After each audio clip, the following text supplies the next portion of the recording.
डिसेम्बरको त्यो कठ्याङ्ग्रिने जाडो, काठमाडौँ उपत्यकाको चिसो हावा अनि माथि आकाशमा पूर्णिमाको त्यो उज्यालो र गोलो चन्द्रमा, आहा, सुन्दै कति आनन्द आउँछ है।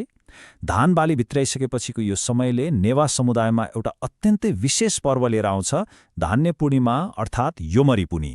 योमरी र चाकुको इतिहास, यसको पछाडि लुकेको रोचक संस्कृति र पाककलाको यस विस्तृत व्याख्यामा यहाँहरूलाई हार्दिक स्वागत छ।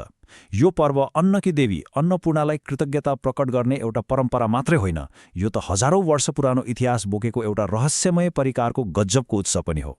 आज हामी योमरी र चाकुको त्यो गुलियो स्वादभित्र लुकेको मानव सभ्यताको कथा सँगसँगै खोतल्नेछौँ।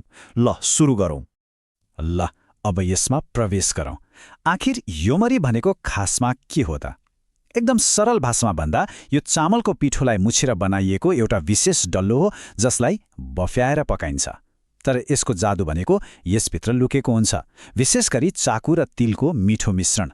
कतिपयले त यसमा खुवाएर कोरिएको नरिवल पनि राख्ने गर्नुहुन्छ। यो हेर्दा जति सुन्दर देखिन्छ नि, खाँदा त्यति नै स्वादिलो हुन्छ। योमरी पुण्यको दिन हरेक परिवार एकै ठाउँमा भेला भएर यो परिकार बनाउने र रमाएर खाने गर्छन्। साँच्चै भन्नुपर्दा यो परिकार नै यो सिङ्गो पर्वको मुटु हो। अब यो पर्वको सबैभन्दा रमाइलो र जीवन्त पक्षतिर लागौँ। आजको यो आधुनिक समयमा पनि नि, साँझ पर्न थालेपछि बालबालिका र युवाहरू टोलटोलका घर-घरमा गएर एउटा विशेष भाकामा गीत गाउने गर्छन्। उनीहरू एकदमै रमाइलो गर्दै योमरी फोनेगु वा ट्याचिङ त्या फोनेगु भनेर योमरी माग्ने गर्छन्। यो सुन्दा कति रमाइलो लाग्छ है। यो परम्पराले समुदायलाई जोड्ने काम मात्र गर्दैन, यसले त त्यो पर्वको उल्लासलाई टोलको कुना-कुनामा पुर्याउँछ। यो केवल एउटा खानेकुरा बाँड्ने चलन मात्रै पक्कै होइन, यो त खुसी र सद्भाव साटासाट गर्ने एउटा एकदमै जीवन्त अभ्यास हो। अनि यो मिठाईको नाम योमरी नै चाहिँ कसरी रहन गयो त? यसको पछाडि एउटा साह्रै रोचक स्थानीय किम्वदन्ती छ। भनिन्छ प्राचीन पञ्चाल, जसलाई अहिले हामी पनौती भनेर चिन्छौँ, त्यहाँका एक दम्पतिले पहिलोपटक यो परिकार बनाएर आफ्ना छिमेकीहरूलाई बाँडेका थिए रे। अनि त्यो यति धेरै स्वादिष्ट थियो कि खाने जति सबैले यसलाई एकदमै रुचाए। नेवा भाषामा य भनेको मनपर्ने र मरी भनेको रोटी हो। सबैलाई असाध्यै मनपर्ने रोटी भएकोले नै यसको नाम योमरी रहन गएको हो। सोचौँ त, एउटा यस्तो परिकार जसको नाम नै मान्छेको रुचिको आधारमा राखिएको छ। खण्ड 1, योमरीको प्राचीन जराहरूको खोजी। अब यहाँनिर सबैभन्दा रोचक कुरा के छ भने, पर्वको यो रमाइलो पाटोबाट अलिकति पछाडि फर्केर इतिहासतर्फ लाग्दा हामी दुईवटा बिल्कुलै फरक कथाहरू भेट्छौँ। एकातिर त्यो रोमान्टिक लोककथा छ जहाँ पनौतीका ती दम्पतिले भिखारीको भेषमा आएका धनका देवता कुबेरलाई योमरी खुवाउँछन् र त्यसबाट प्रसन्न भएर कुबेरले उनीहरूलाई धन र समृद्धिको आशीर्वाद दिन्छन्। तर अर्कोतर्फ ठोस ऐतिहासिक तथ्यले अर्कै कुरा भन्छ। सोशल हिस्ट्री अफ नेपाल पुस्तकमा उद्धृत गरिएको काठमाडौँ उपत्यकाको भाषा वंशावली जस्तो ऐतिहासिक दस्तावेज हेर्ने हो भने योमरी मनाउने चलन त 6औं शताब्दीमा राजा अंशुवर्माकै पालादेखि सुरु भइसकेको थियो। योमरी कसरी विकास भयो होला भन्ने कुरा बुझ्न हामीले अलिकति पुरानो समय रेखालाई निहाल्नुपर्छ। भारतीय उपमहाद्वीपमा करिब 600 ईसापूर्वतिरै सक्खरको प्रयोग सुरु भइसकेको थियो। त्यसपछि करिब 200 ईसापूर्वतिर भारतमा मोदक नामक मिठाईको विकास भयो। यो पनि चामलको पिठोभित्र सक्खर र नरिवल राखेर नै बनाइन्छ, जुन विशेष गरी भगवान गणेशलाई चढाइन्छ। पाटनको टिच्चुगल्लीमा रहेको गणेश मन्दिरमा त गणेशको वाहन मुसाले मोदक समातेको पुरानो मूर्ति नै छ। त्यसैले सायद यही भारतीय मोदकबाट प्रभावित हुँदै 6औं शताब्दीसम्म आइपुग्दा काठमाडौँमा योमरीको विकास भएको हुन सक्छ। कतिपय इतिहासकारहरू त यसमा तिब्बती वा कोरियाली प्रभाव पनि मिसिएको हुन सक्ने अनुमान गर्छन्। यद्यपि यसको जरा भारतीय मोदकसँग जोडिएको हुन सक्छ, तर नेवाहा समुदायले यसलाई पूर्ण रूपमा आफ्नै मौलिक पहिचान दियो। हेर्नुस्, भारतीय मोदकमा बाहिरपट्टि धेरै मुजाहरू पारिएको हुन्छ, तर नेवाहा संस्कृतिले यसलाई मुजा नपरेको चिल्लो र लामो आँसुको थोपा जस्तो एउटा विशिष्ट आकार दियो। अनि भित्र राखिने साधारण सक्खरको सट्टामा उनीहरूले आफ्नै तरिकाले तयार पारिएको चाकुको प्रयोग गर्न थाले। यसरी बाहिरको प्रभावलाई ग्रहण गर्दै त्यसमा आफ्नो सिप र स्थानीय स्वाद थपेर एउटा बिल्कुलै नयाँ र मौलिक परिकारको जन्म भयो। खण्ड 2, प्रतीक, आकार र अर्थहरू। आउनुहोस् अब यो कुरा कसरी अगाडि बढ्छ हेरौँ। खासमा योमरी केवल खानाको लागि मात्र बनाइँदैन क्या। यसको त्यो अनौठो आकारभित्र गहिरो धार्मिक र सांस्कृतिक अर्थ लुकेको छ। यसको आकारलाई लिएर थुप्रै परिकल्पनाहरू छन्। कसैले यसलाई माछाको आकार मान्छन् त कसैले मन्दिरको गजुर जस्तो देख्छन्, जसले आध्यात्मिक भक्ति र नेवाह वास्तुकलालाई जनाउँछ। तर यसको सबैभन्दा बलियो र रोचक परिकल्पना भनेको चाहिँ यसको आकार ताहासी अर्थात् नेपालीमा बिमिरो भनिने अमिलो प्रजातिको फलसँग मिल्दोजुल्दो हुनु हो। नेवा संस्कृतिमा महपूजा र दशैँमा बिमिरोलाई देवताकै रूपमा पूजिन्छ। यो पहिलो फलले दीर्घायु, धन र समृद्धिको प्रतिनिधित्व गर्छ। यो बिमिरोलाई संस्कृतमा जम्बारा र बीजपुरा पनि भनिन्छ।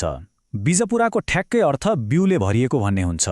अनि बिउले भरिएको हुनु भनेको प्रजननसँग गहिरो सम्बन्ध राख्नु हो। हिन्दू परम्परामा सन्तानको चाहना राख्नेहरूले यसको पूजा गर्छन्। त्यस्तै बौद्ध धर्ममा धनका देवता जम्भालाको नाम नै यही जम्भारा फलबाट आएको मानिन्छ र उहाँलाई प्राय यही आँसुको थोपा आकारको फल हातमा लिएको देखाइन्छ। यही प्रजनन र समृद्धिको प्रतीक भएकोले नै नेवा समाजमा गर्भवती छोरीहरूलाई योमरी खुवाउने चलन छ र बालबालिका 12 वर्षको नहुन्जेल उनीहरूको जोड जन्मदिनमा पनि योमरी नै बनाउने गरिन्छ। त्यसैले यहाँनिर सबैभन्दा महत्त्वपूर्ण कुरा के हो भने योमरी पुण्यको दिन मुख्य रूपमा 2 प्रकारका योमरी बनाइन्छन्, मायो र बायो। कालो मास रखेर बनाइने अलि थेप्चो मायो योमरीले महिलाको यौन अङ्गको प्रतिनिधित्व गर्छ भने चाकु र तिल राखेर बनाइने लामो आकारको बायो योमरीले पुरुषको यौन अङ्गको प्रतीक मानिन्छ। वास्तवमा यी 2 योमरीहरू 2 लिङ्गको प्रतीकात्मक मिलन हुन्। हो, यसै कारणले गर्दा युवा युवतीहरूले योमरी फुनेगु भन्दै गाउँदै हिँड्ने चलन भनेको केवल मिठाई माग्ने काम मात्रै होइन रहेछ। बाहिरबाट हेर्दा एउटा साधारण बालपर्व जस्तो देखिए पनि यो त आफ्ना प्रियजनहरूलाई भेट्ने र रोमान्सको खोजी गर्ने एउटा गजबको अवसर पो रहेछ। खण्ड 3 चाकु गुलियो आत्मा। योमरीले नेवा संस्कृतिको बाहिरी सुन्दरतालाई देखाउँछ भने यसभित्र राखिने चाकु चाहिँ यो संस्कृतिको साँचो आत्मा हो।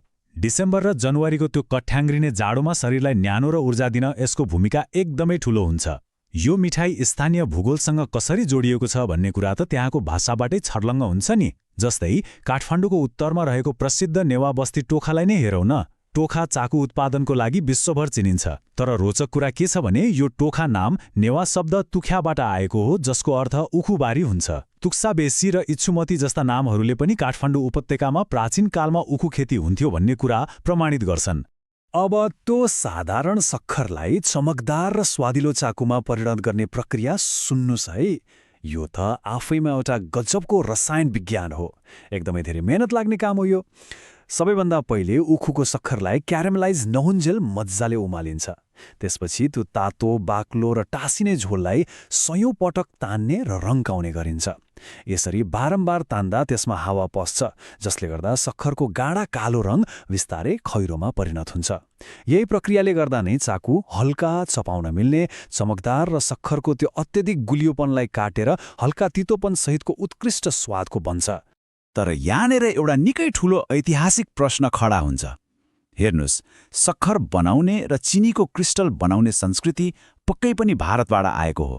तर यसरी उमालेर, तानेर, ट्याफी वा फारसीमा भन्दा फानिद बनाउने प्रविधि भने मूल रूपमा इरानबाट सुरु भएको मानिन्छ। जेरी र हलुवा जस्ता अरू नेवा मिठाईहरू पनि भारत हुँदै आएका पर्सियन मिठाईहरूसँगै जोडिएका छन्। त्यसो भए नेवा समुदायले यो इरानी ट्याफी बनाउने प्रविधि कसरी अपनाए त? के योमरीभित्र चाकु र खुवा राख्ने चलन पूर्ण रूपमा नेवाहरूकै आफ्नै आविष्कार हो त?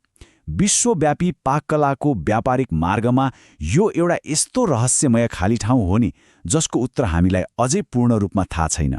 खण्ड 4 सांस्कृतिक पहिचानको रूपमा खाना। परिकार बनाउने चरणहरूबाट अलिकति माथि उठेर समग्रमा हेर्दा एउटा कुरा प्रष्ट हुन्छ। खाना भनेको भोक मेटाउने साधन मात्रै हुँदै होइन, यो त एउटा सिङ्गो सभ्यताको पहिचान हो। र यसले उत्कृष्ट रूपमा प्रष्ट पार्छ कि योमरी र चाकु केवल चाडपर्वमा खाइने मिठाईहरू मात्रै पक्कै होइनन्। यो भनाइले समेटे जस्तै यी परिकारहरू नेवा फुड कल्चरलाई परिभाषित गर्ने अमूल्य सम्पदा हुन्। यसभित्र मानिसहरूको बसाइसराई, उनीहरूले नयाँ कुरालाई कसरी अपनाए भन्ने कथा, उनीहरूको धार्मिक विश्वास र नेवा पहिचानको बहुआयामिक इतिहास एकदम सुरक्षित रूपमा बसेको छ। यो त हजारौं वर्षको मानव यात्रा बताउने एउटा जिउँदो दस्तावेज पो हो त। योमरीको यो लामो र चाखलाग्दो यात्रालाई हेरिसकेपछि अन्त्यमा एउटा प्रश्न पक्कै मनमा उब्जिन्छ। यदि एउटा साधारण चामलको पिठोको डल्लोभित्र भारत, इरान र प्राचीन सभ्यताको यति गहिरो इतिहास लुकेको हुन सक्छ भने हाम्रा आफ्नै भान्सामा दिनहुँ पाक्ने अरू स्थानीय परिकारहरूमा कुन कुन अज्ञात इतिहास लुकेका होलान्? सोच्नुस् त। सायद हाम्रा हरेक स्थानीय परिकार एउटा नखोजिएको पुरातात्विक स्थल जस्तै हुन् जसको अनुसन्धान गर्न अझै बाँकी नै छ। यस सामग्रीको विश्लेषणमा आधारित आजको यो व्याख्या यही समाप्त हुन्छ। यो रोचक विचारलाई मनन गर्दै गर्नुहोला।